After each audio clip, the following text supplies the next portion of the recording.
ಅವರ ಒಂದ್ ಸುದ್ದಿ ಕೇಳಿದ್ರನ ಏನಂತ ಮಲ್ಲು? ಶಿರೋಳ್ ಹಸ್ಮ ಬಸರಾಗ ಹೇಳತ್ರಿ. ಈಗ 16 ಮುಗಿದ 17ರಾಗ ಐತತ್ರಿ. ಆಕಿ ಒಂದ್ ಬೇಡ್ಕೊಂಡಾಳತ್ರಿ ದೇವ್ರಿಗೆ. ಏನಂತ ಮಲ್ಲು? 3 ವರ್ಷದ ಬರ್ತಡೇ ಮಾಡಿ ಹಡಿತಾಳತ್ರಿ ಆಕಿ. ಅದು ಹೋಲ್ ಬಿಡ್ರಿ ಅವರ ಅಪ್ಪರ್ ಕಾರ್ ಗಾಡಿ ಚಾವಿ ತೊಗೊಂಬ ಅಂದ್ರೆ ಅದ್ ಕಾರ್ ಏನು ಕೊಟ್ಟಿ ತೊಗೊಂಡ್ ಹೋಗ್ಬೇಕತ್ರಿ. ಅದೇ ಮಲ್ಲು, ನಿಮ್ ಯಜಮಾನ್ರು ಕಾರ್ ತಗೊಂಡು ನಿನಗೆ ಕೋರ್ಟಿನ ಕಡೆನೆ ಬರೋದಕ್ಕೆ ಹೇಳಿದ್ರು. ಹ್ಞೂರಿ. ಈ ಮಲ್ಲು ಎಷ್ಟು ಚಂದ, ಹಿತ್ತಲ ಗಿಡದಾಗ ಹಣ್ಣಿಟ್ಟುಕೊಂಡು ಕಾಡಿಗೆ ಹುಡುಕಾಕ ಹೊರಟಿಲ್ಲ. ನಾಳೆಂಥ ದಡ್ಡಿ. ಹೇಗೆ ಇವತ್ತು ಪೃಥ್ವಿರಾಜ್ ಬರೋ ಹೊರಗೆ ಕಾಡೋದು. ಇದೇ ಚಾನ್ಸ್ ಅಲ್ಲ, ಈ ಮಲ್ಲು ಯಾಕೆ ಕೊಡ್ಬಾರ್ದು? ಕಾಯಂ ಚಟನ ಐತೇನ್ರಿ ನಾವು ಒಬ್ಬೊಬ್ರ ಮಾತಾಡ್ತಿರ್ಲ ಅದು ಕಡಿಮೆ ಆಗ್ಬೇಕಂದ್ರೆ ಕಿರಾಣಿ ಅಂಗಡಿಯಾಗ ಹಳದಿ ಕಲರ್ ಗುಳಿಗೆ ಕೊಡ್ತಾರೆ. ಅವು ಏನು ₹1 ಸಿಗ್ತತ್. ಅದನ್ನ ತೊಗೊಂಡ್ರೆ ಎಂತೆಂಥದ್ದು ನಿಂದಿರ್ತೈತೆ. ಅವು ಈದ್ ನಿಂದಿರೋದಲ್ಲ, ನಿಂದಿರ್ತತ್ ನೋಡಿ. ಅವು ಅದಕ್ಕೆ 2 ತೊಗೊಂಡು ಬಿಡ್ನಿ ಅವ್ನು ಕಾಯಂ ಬ್ಯಾಗ್ನಾಗ ಇಟ್ಕೋ. ಅದು ಹೋಗ್ಲಿ ಬಿಡು ಮಲ್ಲು, ಕೀ ಒಳಗಿದೆ, ಹೋಗಿ ತಗೋ. ಎಲ್ಲಿ ಒಳಗಂದ್ರೆ ಎಲ್ಲಿ? ಅವು ಬೆಡ್ರೂಮ್ ನಲ್ಲಿ ಮಲ್ಲು. ಅನುಬಂಧವೋ ಜನುಮಗಳ ಬಂಧು ಹೇಳದೇನು ಕೇಳದೇನು ಸೇಯುತ್ತಾಳೆ.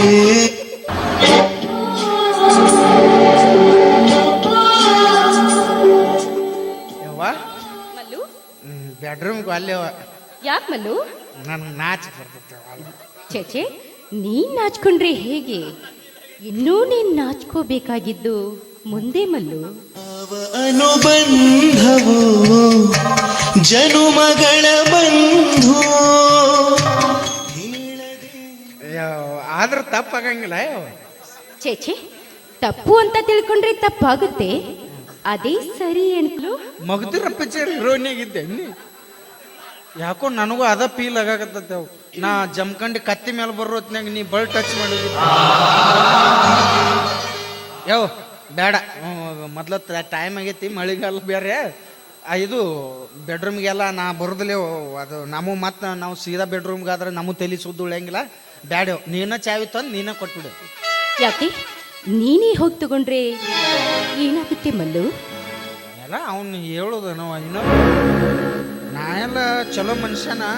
ಆದ್ರೆ ಇನ್ನೊಬ್ಬರ ಬೆಡ್ರೂಮ್ಗೆ ಸುಮ್ಮನೆ ಬರೋದು ಚಲೋ ಮನುಷ್ಯ. ಅಲ್ಲಿ ಬ್ಯಾಡ, ಮತ್ತು ನಾನು ಎಲ್ಲಿ 3700 ಹಿಡಿಯೋ ಬಂದಿದ್ದಾವು ಹೋಗ್ಯವ್. ನೀನು ನೋಡ್ ಮಲ್ಲು, ಸುತ್ತಿ ಬಳಸಿ ಮಾತಾಡೋ ಅಭ್ಯಾಸ ನನಗಿಲ್ಲ.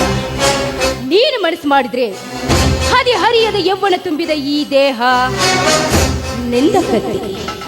ನೀವು ಅಂದ್ರೆ ಸಾಕು, ಬೆಡ್ರೂಮ್ನ್ಯಾಗಿರೋ ನನ್ನ ಮಂಚದ ಮ್ಯಾಗ ಸುಖದ ಸುಪ್ಪತ್ತಿಗೆ ತೋರಿಸ್ತೀನಿ. ನಿನ್ನ ಅರಸನಂಗ ಇಟ್ಕೋತೀನಿ. ಮೆಚ್ಚಿನವ ನಿನ್ನ ಮಾತಿಗೆ. ಅಂದ್ರೆ ನಾನು ನಿನ್ನವ ಆಗ್ಬೇಕು. ಕೆಲವೊಂದಿಷ್ಟು ಮನಿ ಶ್ರೀಮಂತರ ಹೆಣ್ಮಕ್ಳು ಹಿಂಗ ನೀವು ಅಲ್ಲ. ನಮ್ಮಂಥ ಬಡ್ರನ್ನ ತೋಟದಾಗ ಕೆಲಸವನ್ನು ಮಾಡೋನ್ ಮೇಲೆ ಲವ್ ಮಾಡೋದು, ಕಾರ್ ಓಡಿಸೋನ್ ಮೇಲೆ ಲವ್ ಮಾಡೋದು, ಇಲ್ಲ ತರಕಾರಿ ಹಾಕೋಂಗೆ ಬಂದವನ ಮೇಲೆ ಮನಸ್ಸು ಮಾಡೋದು. ಲಾಸ್ಟಿಗೆ ಏನಾರು ಗಂಡುಗಳಿಗೆ ಗೊತ್ತಾತಂದ್ರೆ ತಪ್ಪೆಲ್ಲ ನಮ್ಮ ಮೇಲೆ ಹಾಕಿ ನಮ್ಗೆ ಚಂಡ್ ಹೊಡಿಸ್ಬಿಡೋದು. ಇಲ್ಲ ಕೋರ್ಟು ಕಚೇರಿ ಅಂತ ದರ್ಗಾ ಜೈಲ್ನಾಗ ಬುರ್ಗಾ ತೆಗ್ಯಾಕೆ ಹಚ್ಚಿಬಿಡೋದು. ಬ್ಯಾಡ ತೈ, ಅದೇನೋ ಒಂದು ಶಾಸ್ತ್ರ ಐತೆ, ಹಂಗಾಗೋದ ಬ್ಯಾಡ. ನಮ್ಮ ಬಾಳೆ ಬ್ಯಾಡ. ನಿಮ್ಮ ಮನೆ ಕೆಲಸ ನಾನು ವಾಸ್ತುನ ಸರಿ ಇಲ್ಲ ಅಂಬಲ್ಲಿ ಯಾಕೆ ಬ್ಯಾಡ ಬಿಡು. ನೋಡ್ ಮಲ್ಲು, ಈಗಾಗಲೇ ನೀನು ಹುತ್ತದಲ್ಲಿ ಕೈ ಇಟ್ಟಿದ್ದೀಯ. ಈ ವಿಷ ಸರ್ಪಿಣಿಯ ಕೈಯಿಂದ ಕಚ್ಚಿಸಿಕೊಂಡು ಸತ್ತು ಹೋಗಬೇಡ. ಬದುಕಬೇಕು ಅನ್ನೋ ಆಸೆ ನಿನಗಿದ್ರ ಒಂದೇ ಒಂದು ಸಾರಿ ನನ್ನ ಆಸೆಯನ್ನ ಈಡೇರಿಸು. ನಿನಗೆಷ್ಟು ಹಣ ಬೇಕೋ ಕೇಳು, ನಾ ಬಿಸಾಕ್ತೀನಿ. ಆದ್ರೆ ನನ್ನ ಕೋಮದ ಜ್ವಾಲಾಗ್ನಿಯನ್ನ ನಂದಿಸದೆ ಹಾಗೆ ಹೋಗ್ಬೇಡ. ಅಂದರೆ ನಾನು ಈಗ ಹುತ್ತದಲ್ಲಿ ಕೈ ಇಟ್ಟ ಮುತ್ತೈದೆ ಆಗಲಿ, ಅದು ಒಂದು ಪರೀಕ್ಷೆ ಆಗಲಿ. ನಾನು ಪರಮ ಪತಿವ್ರತೆ ಎಂದು ಹುತ್ತದಲ್ಲಿ ಕೈ ಹಾಕಿ ಹಾವನ್ನು ತೆಗೆದು ತೋರಿಸುತ್ತೇನೆ. ಬಿಡು, ಇದನ್ನೇನ ಅಲ್ಲ, ದೊಡ್ಡವ್ರ ಮನೆ ದೊಡ್ಡ ಮನಸ್ಸು ಇರ್ತತಿ ಅಂತ ನಾ ಬಂದ್ರೆ ನೀ ಈ ನಮ್ಮನಿ ನಮ್ಮಂತ ಹುಡುಗರ ಮೇಲೆ ಬೇಡವ. ಚಲೋ ಬಾಳೆ ಐತಿ, ಚಲೋ ಸಂಸಾರ ಐತಿ, ಚಂದಂಗೆ ಇರುತ್ತಾಯಿ. ಬ್ಯಾಡ ನಾ ನೋಡ್ರಿ ನಮಗೇನು ಕೆಲಸ ಕೊಟ್ಟಾರೆ ಏನೋ ದನ್ಯಾರೋ ದುಡ್ಕೊಂಡ್ ತಿನ್ಬೇಕಂತ ಬಂದೀವು ನೀವು ಹಿಂಗೆಲ್ಲ ಮಾಡಕತ್ತಿದ್ರಿ ಅಂದ್ರೆ ಏನ್ರಿ ನಿಮ್ಮ ಮನೆ ಬಿಟ್ಟು ಮತ್ತೊಂದು ಮನ್ಯಾಗ ದುಡ್ಕೊಂಡ್ ತಿಂತೀವಿ ನಾವು ಮೇಲಾಗಿ ನಮ್ಮ ಅಪ್ಪ ಒಂದು ದೊಡ್ಡ ಮಾತು ಹೇಳಾನ ಏನಂತ? ಗಂಡಸ ಅಂತ ಹುಟ್ಟಿ ದುಡ್ದು ಬೆವ್ರು ಸುರ್ಸು ಇನ್ನೊಬ್ರು ಹ್ಯಾಂಡ್ರ ನೋಡಿ ಜೊಲ್ಲು ಸುರಿಸ್ಬೇಡ ಅಂತ ಹೇಳಾನ. ಈ ನಿನ್ನ ರೊಕ್ಕ ರೂಪಾಯಿ ಇದ್ರೆ ನೀನು ತೆಕ್ಕಿದ್ದೇವ, ನಾವು ಬಡವರನ್ನ ಇರ್ಬೋದು, ಹಾಗಂತ ಉಂಡು ಮನೆ ಜಂತಿ ಅನ್ಸು ಮಕ್ಕಳು ನಾವಲ್ಲ. ನಿನಗೂ ನಿನ್ನ ಮನೆಗೂ ನಿನಗೂ ಎಲ್ಲರಿಗೂ ನಮಸ್ಕಾರ. ನೋಡ್ಬಲ್ಲು, ನಿರಾಕರಿಸಿ ಹೋದತಿ ಆದ್ರೆ ನೀನ್ ಈ ಮನೆ ಹೊಸ್ತಿಲೆನ್ನ ಸಹಿತ ದಾಟೋದಿಲ್ಲ. ಹುಷಾರ್, ನನ್ನ ಕಾಮದಾಹವನ್ನ ಈಡೇರಿಸಲಿಲ್ಲ ಅನ್ನೋ ಒಂದೇ ಒಂದು ಕಾರಣಕ್ಕಾಗಿ ನನ್ನ ಮಾವನ ಮೇಲೆ ಇಲ್ಲ ಸಲ್ಲದ ಆಪಾದನೆಯನ್ನ ಹೊರಿಸಿ ಮನೆಯಿಂದಾನೇ ಹೊರ ಹಾಕದೆ ಎಲ್ಲಿ ನನ್ನ ಕಾಮ ತೀರಿಸಿಕೊಳ್ಳಲು ನನ್ನ ಅತ್ತೆ ಅಡ್ಡಿ ಆಗ್ತಾಳೋ ಅಂತ ತಿಳಿದು ಅವಳ ಮೇಲೆ ಆಪಾದನೆಯನ್ನ ಕೊಟ್ಟು ಭಿಕ್ಷೆ ಬೇಡೋದಕ್ಕೆ ರೋಡಿಗಟ್ಟೆ. ಎಷ್ಟೆಲ್ಲ ಮಾಡಿದವಳು ನಾನು, ಇನ್ನು ನಿನ್ನಂಥವಳು ನನಗೆ ಯಾವ ಲೆಕ್ಕ? ನಡ, ನನ್ನ ಆಸೆಯನ್ನ ಈಡೇರಿಸಿದೆ ಹೋದ್ರೆ ಚೀರಾಡಿ ಜನ ಕೂಡಿಸ್ತೀನಿ. ನನ್ನ ಹಿಡ್ಕೊಳಕ್ ಬಂದಿದ್ದ ಅಂತ ಕತೆ ಕಟ್ಟಿನಿ. ಜೈಲು ಸಾಯವರೆಗೂ ಜೈಲು ಕಂಬೆ ಅನ್ಸೋ ಹಾಗೆ ಮಾಡ್ತೀನಿ. ನೋಡ್ಮಲ್ಲು, ಸುಮ್ಮನೆ ಜೈಲಿನಲ್ಲಿ ಬಿದ್ದು ಸತ್ತು ಹೋಗೋದಕ್ಕಿಂತ ಈ ನನ್ನ ಅಂಗ ಸೌಂದರ್ಯದಲ್ಲಿ ಸುಖವನ್ನ ಅನುಭವಿಸುವ.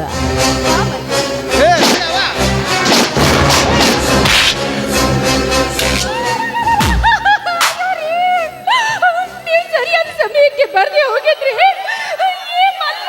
ಏನ್ ಮಾಡಿದ? ನೋಡ್ದೆ ವಾವ್, ಫ್ಯಾಂಟಾಸ್ಟಿಕ್. ಈ ನಿನ್ನ ಕಾಮ ಚಪಲದ ನಟನೆಯನ್ನು ಕಂಡು ನಿನಗೆ ಆಸ್ಕರ ಪ್ರಶಸ್ತಿ ಕೊಡ್ಬೇಕಾಯ್ತು.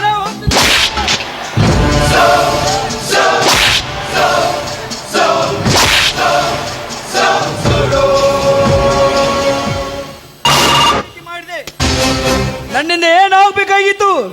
ಯಾಕೆ ನನಗೆ ಮೋಸ ಮಾಡಿದೆ? ಹೇಳು ಹೇಳು.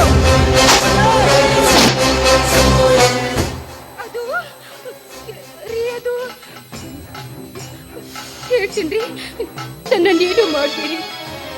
ಇಷ್ಟು ದಿನ ಹಣದ ಮೇಲಿದ್ದ ವ್ಯಾಮೋಹದಿಂದ ನನ್ನ ತಾಯಿ ಹೇಳಿದ ಹಾಗೆ ಕೇಳ್ತಾನೆ ಬಂದೆ. ನನಗೆ ತುಟ್ಟಿರೋರು ಬೇಕಾಗಿತ್ತು, ಹುಡುಕ್ತಾ ಇದ್ದೆ. ಅಷ್ಟರಲ್ಲಿ ನೀವು ಸಿಕ್ಕ್ರಿ.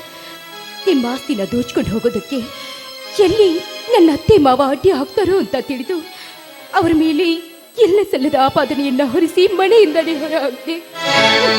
ಇಷ್ಟಕ್ಕೆಲ್ಲ ನಾನೇ ಕಾರಣ. ದಯವಿಟ್ಟು ನನ್ನ ತಪ್ಪನ್ನ ಕ್ಷಮಿಸ್ಬಿಡ್ರಿ.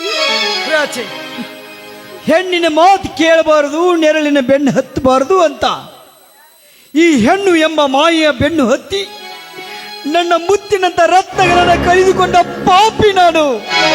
ಪಾಪಿ, ನನ್ನ ಮನಸ್ಸನ್ನೇ ಕಲ್ಲು ಮಾಡಿ ಈ ಕೈಗಳಿಂದ ನನ್ನ ತಂದೆ ತಾಯಿನ ಹೊರಗೆ ಹಾಕಿದೆಯಲ್ಲ, ಎಂತ ಪಾಪಿ ನೀನು! ಎಂತ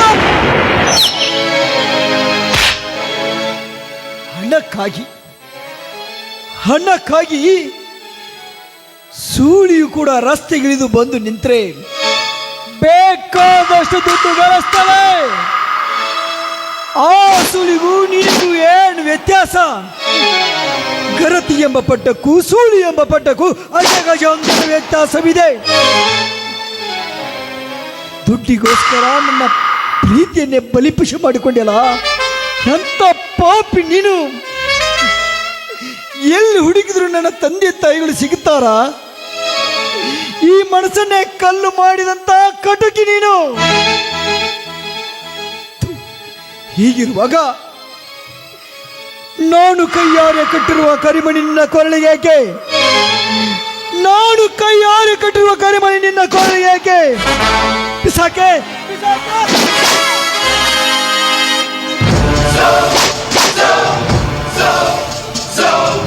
ಕರಿಮಣಿ? ಯಾವ ಕರಿಮಣಿ? ಎಲ್ಲಿದೆ ನಿನ್ನ ಕರಿಮಣಿ? ಈ ಕರಿಮಣಿಯ ಮಾಲೀಕ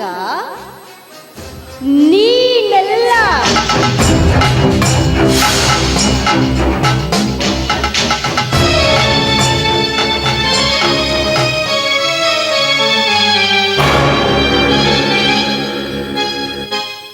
ಕರಿಮಣಿ ಮಾಲೀಕ ನೀನಲ್ಲ? ಕರಿಮಣಿ ಮಾಲೀಕ ನೀನಲ್ಲ? ಕರಿಮಣಿ ಮಾಲೀಕ ನೀನಲ್ಲ? ಹಾಗಾದ್ರೆ ಕರಿಮಣಿ ಮಾಲೀಕ ಯಾರು?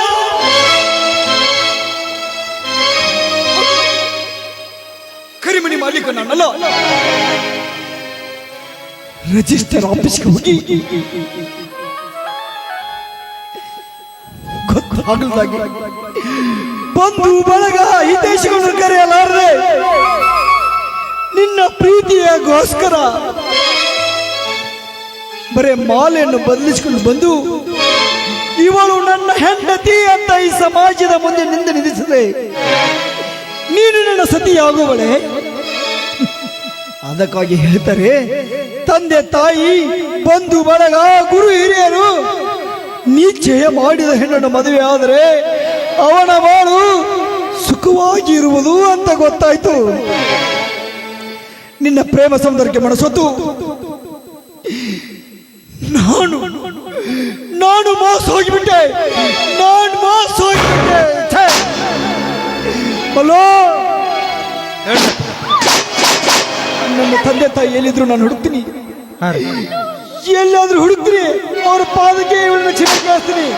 ಆದ್ರೆ ನಾನು ಬರೋವರೆಗೂ ಸ್ವಲ್ಪ ಮನೆ ಕಡೆ ಜೋಪಾನ. ಆಯ್ತು.